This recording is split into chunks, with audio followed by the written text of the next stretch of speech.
Well, grab a seat, everyone, and let's begin today's conversation. On Friday, it was impeachment in Ondo State House of Assembly in Nigeria's southwest region. And that was the focus of our show yesterday. Today, in Anambra State, in the southeast region, the House of Assembly there too got a taste of the impeachment dose. Speaker of the Anambra State House of Assembly, Right Honorable Rita Mbaduagu, was said to have been removed, and a new speaker, Mr. Ikem Uzoezi, nominated. The lawmaker says that the reason for a removal was on the grounds of alleged incompetence, docility, financial impropriety, and high-handedness. Also, 3 members were allegedly suspended on allegations of gross misconduct. The purported new speaker, Ikem Uzoezi, representing Agwata 2 constituency, moved a motion for impeachment, while Onyebuchi Ofo of Ekusigo constituency seconded the motion. There have been controversies over the impeachment move and whether or not there were enough numbers to move for the removal. Let's hear from the majority leader of the Anambra State House of Assembly, Victor Okoye, who spoke to us earlier on the telephone. Maybe those that are saying it weren't available or weren't there in the plenary when it happened. There was an impeachment. It was 22 against 8 members.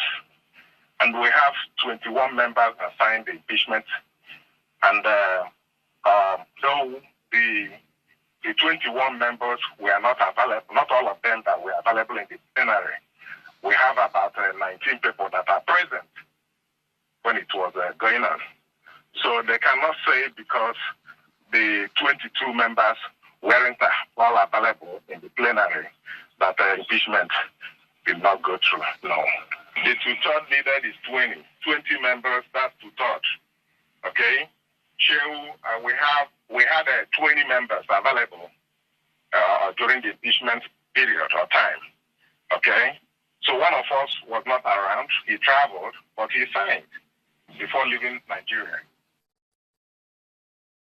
Well, that's one side of it. He believes that the impeachment was moved. There are other lawmakers there. There are 30 of them in the first place. There are 30 constituency in Anambra State. Some of them did not believe there was any kind of impeachment. What really happened? Let's listen to Honorable Victor. Both of them, interestingly, are Victor. So Honorable Victor Okafor is one of those who believe there was nothing like an impeachment process today in Anambra State. Take a listen to him. Today, but there was no impeachment process. What I understand that happened today is few of my colleagues who felt that came together and decided to do what we might call a purported impeachment on the speaker.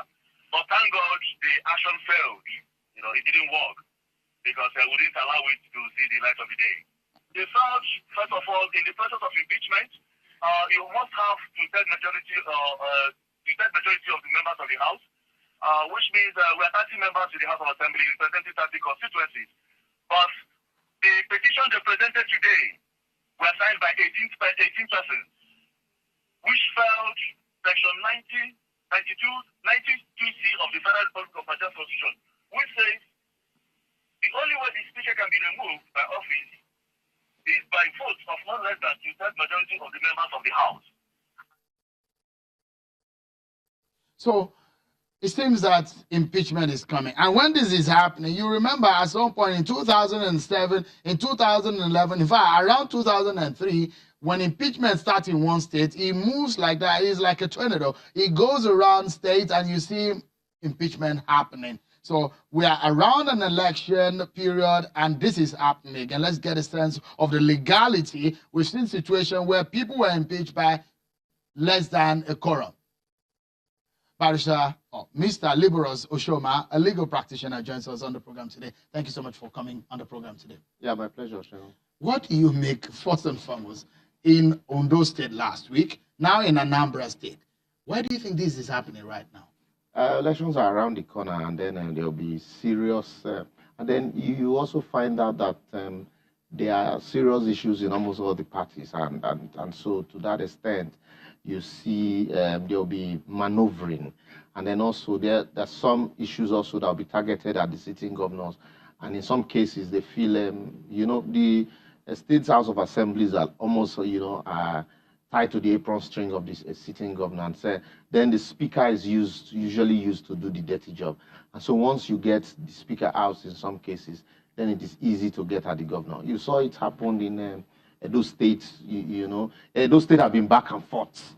They will win award for the most House of Assembly that removes their speaker at will.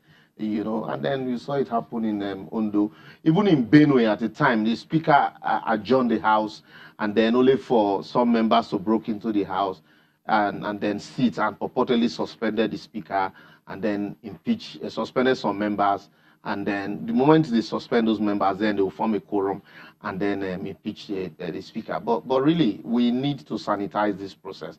This was what also was happening, in all of the states, when then you had the EFCC as a catalyst to instigating impeachment process against governor, until the Court of Appeal in Ibadan, in its wisdom, in Ladoja's case, said, look, you know what, you cannot invoke subsection 10 of section 188 without complying with subsections 1 to 9, and that put a stop to all of this. And so here also, if you look at section 92, even though section 101 allows the State House of Assembly to make laws, for its own regulations. So if you look at section 92, it says there shall be a speaker and a deputy speaker of the House of Assembly who shall be elected by members of the House from amongst themselves.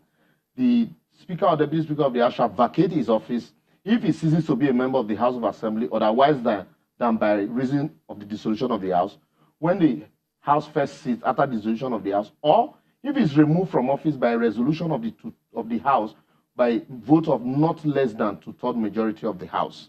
But to achieve this. Now, the question is that we know that 2/3. In the case of Anambra State, there are 30. 2/3 would be 20. Yeah. So they needed 20.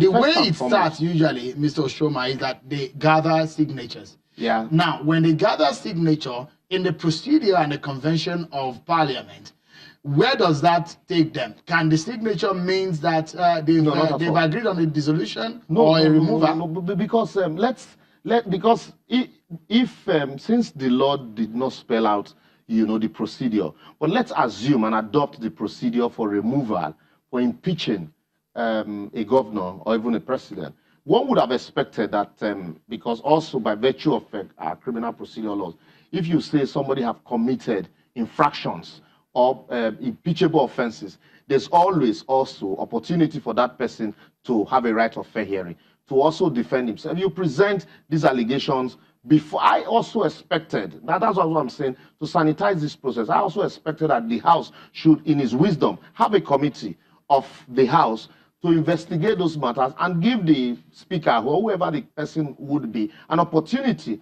to also present his or her own side of the story. But once signatures are gathered, and then also the question of who adjourns the House and on what ground can the House be reconvened also is another problem. Remember, it also happened in the case of Rivers State, where Honorable Evers BP attempted, the 5 members of the House of 36 attempted to impeach a speaker. And so all of these issues, there's need for sanity in the process, so that because let's anchor. It seems to be a lacuna, isn't it? Yes, on there is. The procedure. Yes, and that's where we see this problem. And this lacuna from signature usually, and to the movement and to the this lacuna usually is filled by virtue of section 101 by the rules of the House. And the rules of the House usually is no rule will deny anybody accused of an offense rights of fair hearing. The rule definitely will provide for the opportunity to hear the other side, or for you to defend yourself against these allegations. And so once these allegations are presented, it is now, the onus is now on that person so alleged to present his own side of the story. And then that report will now be debated, which will now form the basis for a resolution of the House by 2/3 majority, adopting so report that, yes, we have admitted that you've committed so and so crime, and so you should go. And then, before that even happens, if the House is adjourned by the Speaker, you can only reconvene by the same House by a resolution passed by 2/3 majority of the same House, passed to the Speaker through the Clerk of the House. Mr. Oshoma, it's always a pleasure because you just give clarity to some of these knotty issues. And when we have this kind of issue, we call upon you. Thank you so much for coming on the program. Mr. Liberos Oshoma, legal practitioner and political analyst, thank you so much for coming on the show. We'll take a moment on the program. And when we come back, those who want to lead Nigeria are talking. So we engage one of the presidential candidates tonight on the program. Don't go anywhere. We'll be right back.